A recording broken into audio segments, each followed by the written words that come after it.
Time for us to head to the Horsham District Football League, and what a football competition we have before us this week. It is a fantastic start to the season. Man that knows a lot about it is the farmer from Rainbow, Peter Weir. G'day, Weary. How are you? Yeah, good, thanks, Wade. And you're right, the league's throwing up some good and fair results this year, so it looks like it's going to be a great competition in both the footy and the netball. No, it's a 12-team comp. That means everyone plays every week, no buys, and in effect, it is an opportunity for each of the clubs to really put it out their very best every week. But gee, I tell you what, the Jeparit-Rainbow boys, we'll talk about them in a minute. It's fair to say that a couple of your stars have been missing, Weary. I mean, Guggs Clugston and also yourself out of the side at the moment, a couple of bad injuries. Yeah, well, actually, Clugston dislocated his shoulder, so that was a very nasty injury to him, but I've only got a bit of a sore hip flow, man, and the feedback I was getting on Saturday night was no Weir, no worries, so I think the boys are missing me too much. Well, it will be interesting to see if Guggs Clugston and Peter Weir have to come back through the reserves this week. We'll wait and see. Hopefully not, but we'll see how we go. Look, Nanradra Quantong went well against Nadimuck, 9-13-67 to the Sheep Paddocks, 3-5-23. Gee, they're in a bit of bother, Nadimuck. Yeah, they are. It's a slow start. And I say it was a night game, so that's maybe why it was a little bit low scoring. But Nadimuck are definitely finding it hard to hit the scoreboard this year without Jaden Stiles. Yeah, I'll tell you what, Cowkey, they're not finding it hard to hit the scoreboard. They had 46 scoring shots to 12 over Pimpernio, 24-22, 166 to 3-9-27. Yeah, a lot of their goals out of the midfield too, and Simon Hobbs and Paddy Purcell and Deke Roberts, they're going to create a lot of headaches for all the teams this year they come up against. Oh, Teague Roberts, 7 goals, and gee, he's already won medals at the best and fairest level across association and league. He looks the goods. Rapanyup looked the goods too. They beat their foe from down at Stall, 10-16-76 to Swifts, 7-12-54. Yeah, another great win. That's another big tick in terms of challenges in the Horsham District League for Rapanyup this year. And I see Paul Trotter, who's been a bit of a stalwart there, still leading the way and just showing the recruits how they want to play out at Rapanyup this year. I tell you what, the Panthers are looking great, that is for sure. Laharan got their first win of the season. They beat Taylors Lake at 12-6-78 to 8-13-61. And good kicking's good football.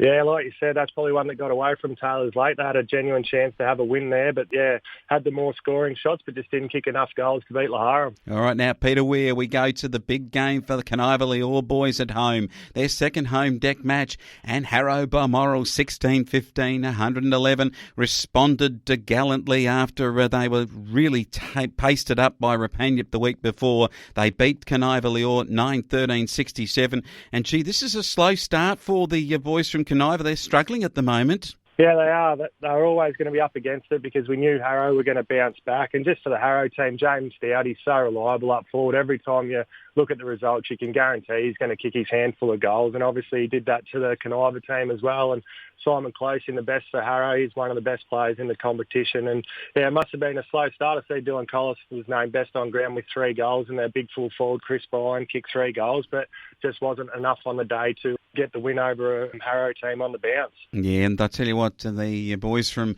the blue and white of Harrow Balmoral beat the Kaniva-Leor blue, white and a little bit of green from over at Kaniva. What about as we get to the final match of senior football? It was Jeparit-Rainbow at the home deck down there at Jeparit, the home and birthplace of Robert Menzies, and it was a Menzies-like performance, 16-8, 104 to beat Edna Apsley, 7-7-49. Yeah, very impressive win. You know, it was a pretty hot contest early, but then when the ball did settle and get to the outside, our boys showed a lot of composure, and a lot of that started with Nathan Cox off half-back. He really set up a lot of play after some good intercept marking, and then Jay Kirkwood had a day out again up forward, kicking 7 goals and led the way for the team. Oh, he certainly did. Maslin was good. Inkster also with a couple of goals. Kirkwood, Cox, Maslin, Hunter in the better players in your senior side. Unfortunately for Eden Apsley was just Vancini with a couple, and Domenschentz and Walker also booted 2. But Smith, Domenschentz and Vancini were the better players for the boys from the Saints. And we go to the reserve grade here, and Eden Apsley were certainly closer here. They won at 9-6-60 to beat Jeparit-Rainbow 4-9-33 with the old codgers out there in the Storm outfit a bit slow and not able to get going. Yeah, as we mentioned last week, it was never going to reach great heights last week, in that game. And a positive out of the game for JR was to see Adam Schultz back out there for the club. He's had a couple of years away and some nasty injuries, so he had a good run around in the twos and kicked a couple of goals. He certainly did. Clark, Cousins, Leach and Sal Petro were the better players, and Kay Effort too. And one of Schultz, he got off the tools over the plumber and got himself out onto a footy field. Good stuff. Eden and Apsley had Finnegan with 4 and Whitehead a couple. Leach, Finnegan and Honor were the better players on the day. And in the boys that run around in the 17-year-olds, it was another magnificent performance from the Jeparit-Rainbow Storm, 10-14-74. Eden Apsley didn't score. This would be probably the most comprehensive win that the 17 have had this year, but certainly in the last couple of years, they've certainly started to show something, this age group. Yeah, definitely. I was timekeeper for this game, so I got a good look on it, and it was 13 aside because of lack of numbers, but that really suited our boys, and I was super impressed with Cody Effort. He's just going to be a ready-made senior player when he comes out of the grades, and also Murphy Leach run all day, and credit to him, shows him as a good young kid that when he did have to play for Edenhope after the Mercy rule was applied, he ran just as hard. So he's a good kid playing good footy. Oh, they love it, don't they? The kids having a chance. Clark with 3, Effort with a couple on the day for Jeparit-Rainbow Storm. And in the 14-year-old age group, and this is a group of kids that tried hard, but Edenhope Apsley had their measure 11-4-70 to 1-2-8. Yeah, Edenhope Apsley will go top of the ladder with that win. So they're obviously a strong little under-14s team. And, yeah, Seamus Clark and Marcel played really well for our boys. Yeah, Marcel Badua and Eckerman and Gould and Keller and young L. Weir. I reckon Louis Weir, is that right? No, it's young Lenny Weir, and he's coming through the grades nicely as well. Get it in there. Big Stazanowski, the goal kicker, was playing pretty well too. Okay. Weary, you're away this week, so we'll have a look at that in a moment. But let's get through your tips for senior football today for the Saturday matches in round 4. And, this is going to be a massive clash for the boys from Laharam. They take on an old foe, Cowkey. The Keys, I think, can win comfortably over at Cameron Oval. Yeah, they've both been at the pointy end for a long time, but it'll be only Cowkey at the pointy end this year, and they'll win quite well. And Rapaniup should beat Taylor's Lake. This one down at Rupp, they'd be very odds on to kick a big score here, and maybe they'll bust 20 goals, but could kick more on a good day. Yeah, I think Rupp, looking at their previous results, will be fine-tuning a few things and run away real comfortable winners against Taylor's Lake. And North Park is the venue for the Swifts playing Pimpernaya. The Tigers will come down there, but will struggle away because the Swifts will be too good. Yeah, Scotty Carey will set the Swifts boys up, and Zachy Armour's back playing good footy at Stawell as well, so they'll be too good for Pimpernaya on the home deck. And Peter Weir, Canaiva Leor playing Natimuc United. This game is going to be a beauty. Both teams are struggling at the start of the season and both need a win desperately to get their season on track. Can the boys at home at Canaiva get their first win in Horsham District football? Oh, I think this is a real chance for them. They really need to start well. They've obviously been slow out of the blocks early, and against the Natimuc team, they're the same. If they get a good start, they're very hard to stop. So whichever team starts the best there will give themselves every chance to win. And as I touched on earlier, the Natimuc team is just struggling to kick a score without their main man Styles up there. So if Canaiva can give their forwards more chances than Natimuc, I reckon they'll go very close to winning this game, and I think I'll tip them. I reckon Brighton Collis for a couple of good scores for the Canaiva Leor team. Edenhope Apsley get Narajoa Quantong. This is an absolute beauty down at Apsley. Oh, it's going to go right down to the wire. The Saints have got to bounce back from last week. Narajoa Quantong just quietly going about their business, the Bomber boys. Oh, they definitely are, and they're a really good team, and that's got to be a focus for Edenhope Apsley. I think they'll be happy to play them on their smaller oval there at Apsley because a lot of it's going to come down to team defence, and they can't let Narajoa Quantong control the ball and chip it around like they like to. And I think the Edenhope boys, the last few seasons they have actually started a bit slow, and even though they've lost last week to us, I think they've got plenty to work with, and I think that should be the message from their coach, that there's plenty still there at the club, and I think if they can stick together and have a good season.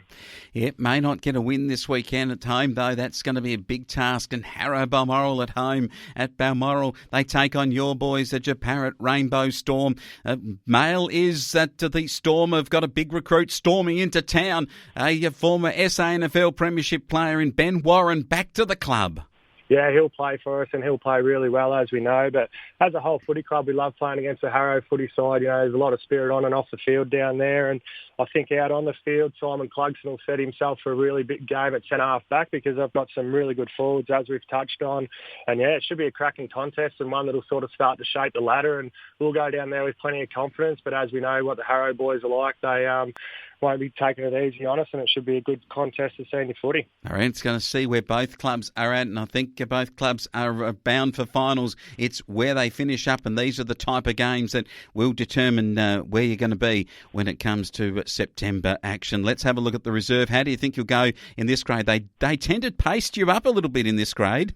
Yeah, they do. We've got about 6 coming back into the reserves. I think as a club last week we had up to 14 players out. So that makes a big difference to the reserves outfit, and they'll be stronger this week, and hopefully they can get close to the Harrow. The seeding legs from the farming boys coming back into the side. They'll have the bow knee, that is for sure. But what about this in the 17s? These kids are really going well. This could be an absolute beauty, and I reckon they could take it to Harrow. Yeah, I definitely agree with you. If I was in the under-17 team, I'd be driving down there full of confidence, and after their Mercy Rule win last week, I can't see why they can't beat the Harrow team. What about the 14-year-olds? The lads have had a bit of battering last week. Can they respond from that? Is there enough boys in that side? And I believe that the boys might be been in training, heavy training this week. Yeah, I'm a bit worried about the under-14 boys because they got their school cross-country today. So I did warn them not to go too hard in the cross-country. I might get in a bit of trouble from their teachers, but I think the boys will need all their energy for tomorrow morning's game against Harrow and the under-14s to hopefully get their season back on track, and they're a chance to have a win. Just a light training run for the lads the day before the game. Weir, you're getting it all wrong. It's all part of the program in the under-14s this year. Yeah, I'm glad I don't have to run across country before Saturday's game anyway, Flo. Oh, that hip of yours would be no hip at all. But good stuff, Weary. Horsham District Football with Big Peter Weir. We'll look forward to catching up with you next week. No worries. Thanks very much, Wayne.